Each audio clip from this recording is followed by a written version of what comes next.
The dining room table could seat 20, and most years it did. But that table was gone now, sold at auction, like so much of the other furniture. This was not the first house that had vanished from my life. There had been an old family place in Maine, my parents' apartment in New York that went after the divorce, my grandparents' horse farm in Virginia, now all gone. But this house had been the one constant. It had been my home. I had spent every summer of my life here. Thanksgivings, Christmases, had grown up within its walls, made the passage from boy to man. Had played touch football on the lawn, gotten drunk for the first time, made love, slammed doors in anger, slept uncountable nights. A large, empty metal dumpster sat ominously in the front yard. I walked past it down the slight decline to the rear of the house, crossing the wide back lawn and out to the large, brackish pond that stretched all the way to the ocean. At night, when everyone was in bed and the house was quiet, it was possible to hear the faint roar of the waves. I stepped carefully onto the old dock that extended over the bulrushes, the planks creaking beneath my feet. In certain spots, the wood had already rotted away. I always came here first, to the pond, the beauty of the view, the purity of it, the familiarity. Even now, years later, I can conjure it effortlessly. It would stay with me forever.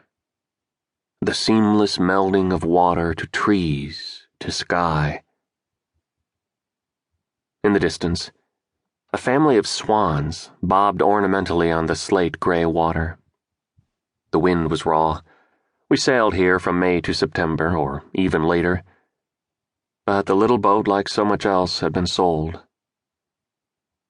I walked back up the hill around the other side of the house, to where, under the rhododendron, I fished for the hidden key that was always hung on a nail. Unlocking the heavy oak front door, I pushed it open and stepped into the barren and dark front hall.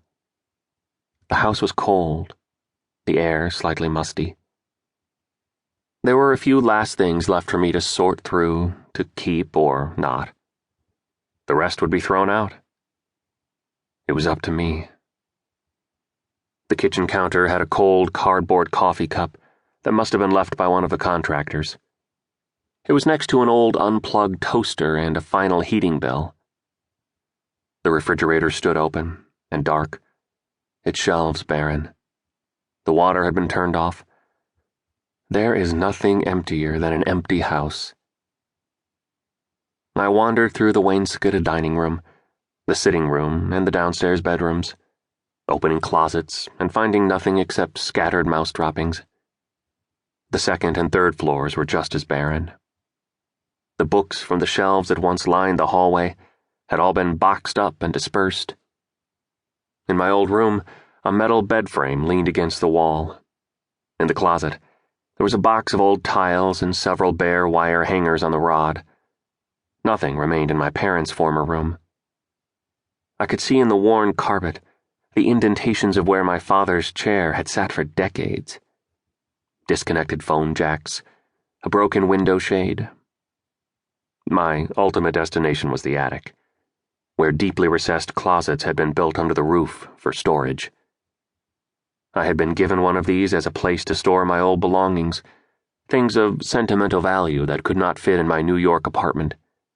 Boxes from school and college, a few pieces of furniture, suitcases of old clothes, a battered camp trunk full of letters and photographs, bank statements from accounts long closed, an old paint box full of crumpled tubes of cadmium yellow, cobalt blue, and burnt sienna, a small bundle of brushes held together by a rubber band, their handles smudged with long-dried color, but their bristles still soft.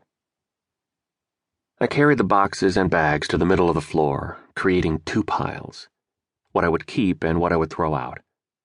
In one box, old comic books that would have been worth some money.